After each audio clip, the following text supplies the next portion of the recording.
The afternoon sun streamed through the tall windows of Peterson's Auto Repair, casting long rectangles of golden light across the polished concrete floor. The familiar sounds of the garage filled the air, the gentle hum of fluorescent lights overhead, the distant rumble of engines, and the soft clink of tools being placed on metal surfaces.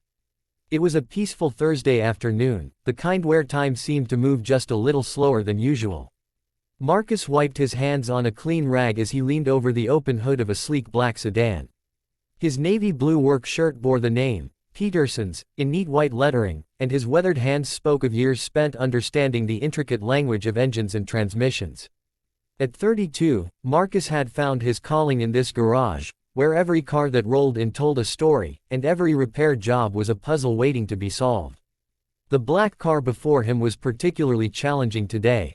Its owner, a well-dressed woman in her 40s, stood nearby with her arms crossed, worry etched across her face. She had been explaining the problem for the third time, her voice growing more anxious with each repetition. "It just started making this terrible grinding noise yesterday morning," she said, shifting her weight from one foot to the other.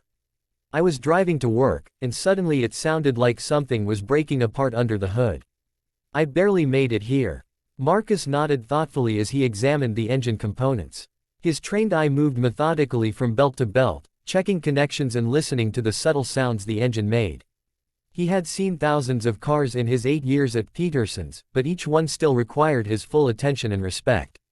"Mrs. Henderson," he said gently, his voice calm and reassuring, "I can see what's happening here. Your timing belt is showing significant wear, and there's some tension issues with the serpentine belt as well. The good news is we caught it before any major damage occurred to your engine." Mrs. Henderson's shoulders relaxed slightly, but her brow remained furrowed. "How long will it take to fix?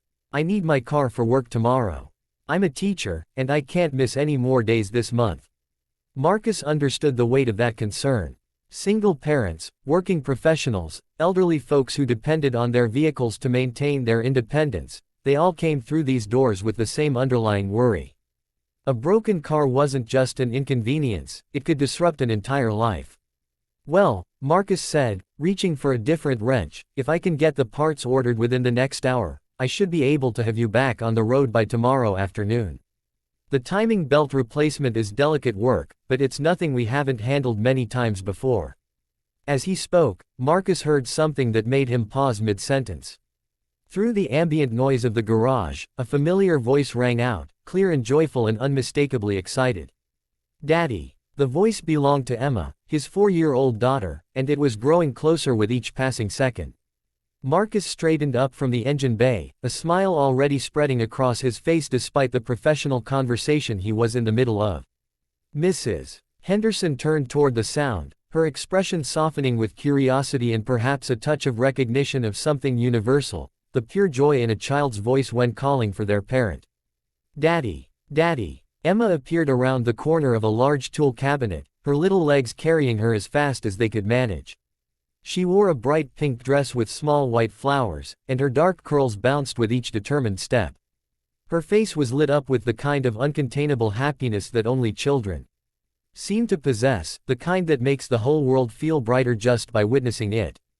Behind Emma, walking at a more measured pace, came Sarah, the receptionist from the front office. Sarah was in her mid-20s, with kind eyes and the patient smile of someone who genuinely enjoyed working with both customers and the occasional visiting child.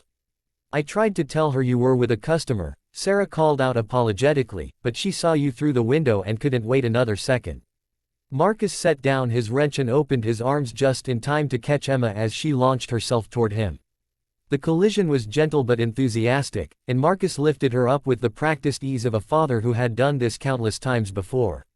"Hey there, little sunshine," he said, his voice warm with affection. "What are you doing here? I thought you were spending the afternoon with Mrs. Patterson next door." Emma wrapped her small arms around his neck and pulled back to look at him with serious eyes.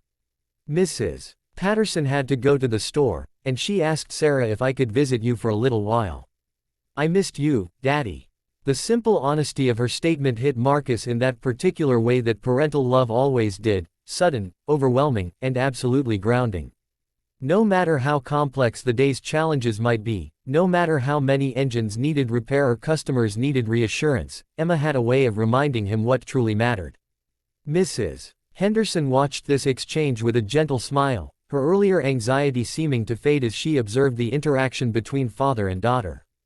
There was something universally heartwarming about seeing a parent and child together, especially in an unexpected setting like an auto repair shop. "She's beautiful," Mrs. Henderson said softly. "How old is she?" "4," Marcus replied, adjusting Emma in his arms so she could see their visitor better.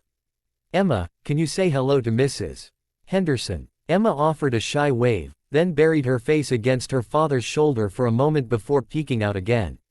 "Hello," she said quietly, her voice muffled but polite. "Hello, Emma," Mrs.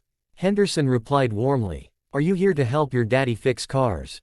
This question seemed to spark something in Emma, and she lifted her head with renewed interest.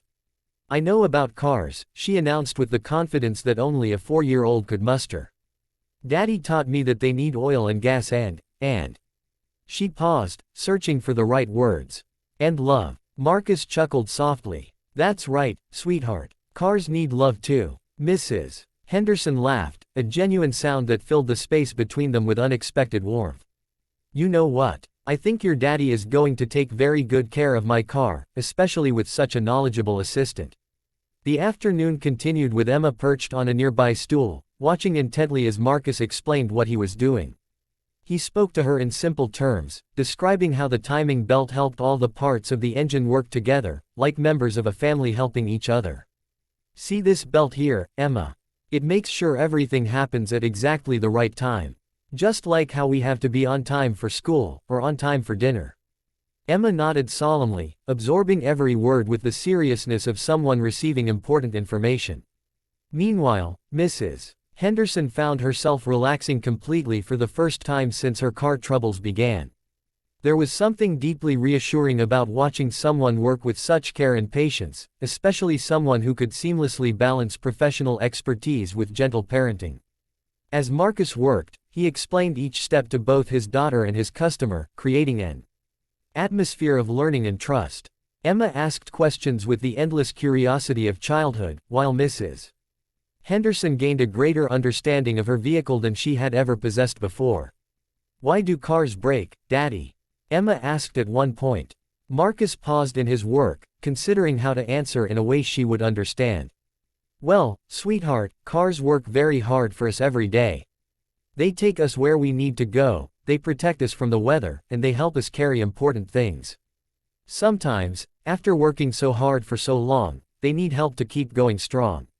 Like when I get tired after playing all day. Exactly like that. And just like how you feel better after a good night's sleep, cars feel better after we fix what's making them tired."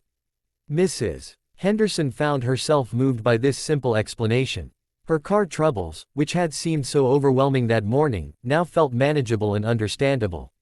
More than that, she felt like she was witnessing something special, a father passing on not just knowledge about engines and repairs, but values about care, patience, and finding meaning in honest work.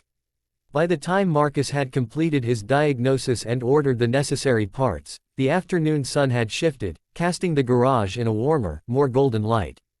Emma had grown drowsy from watching the careful, methodical work, and she leaned against her father's shoulder as he finished explaining the repair timeline to Mrs.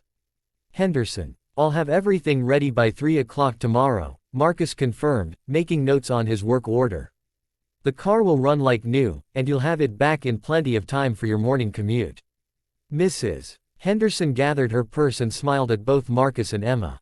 "Thank you so much. Both of you. I came in here worried about my car, but I'm leaving with something much more valuable." "What's that?" Marcus asked. "A reminder that there are still people in this world who take pride in their work and care about others. Your daughter is lucky to have such a wonderful example to follow." As Mrs. Henderson left, Emma looked up at her father with sleepy eyes. "Daddy, did we help her?" Marcus gathered his tools and lifted Emma into his arms once more. "Yes, sweetheart. We helped her, and she helped us too." "How did she help us?" Marcus paused at the question, looking out at the golden afternoon light streaming through the garage windows. "She reminded me that every day we get to make someone's life a little bit better. And that's a pretty special thing to do." Emma smiled and nestled closer to her father as they walked toward the front office, where Sarah was waiting to help them transition into the evening routine. The garage grew quieter as the day shift ended, but the warmth of the afternoon's interactions lingered in the air like the golden dust motes dancing in the slanted sunbeams. Tomorrow would bring new challenges, new cars to repair, and new customers to help. But today had been perfect in its own simple way, a reminder that the most important repairs weren't always the ones made to engines, but the ones made to hearts and spirits through small acts of kindness and connection.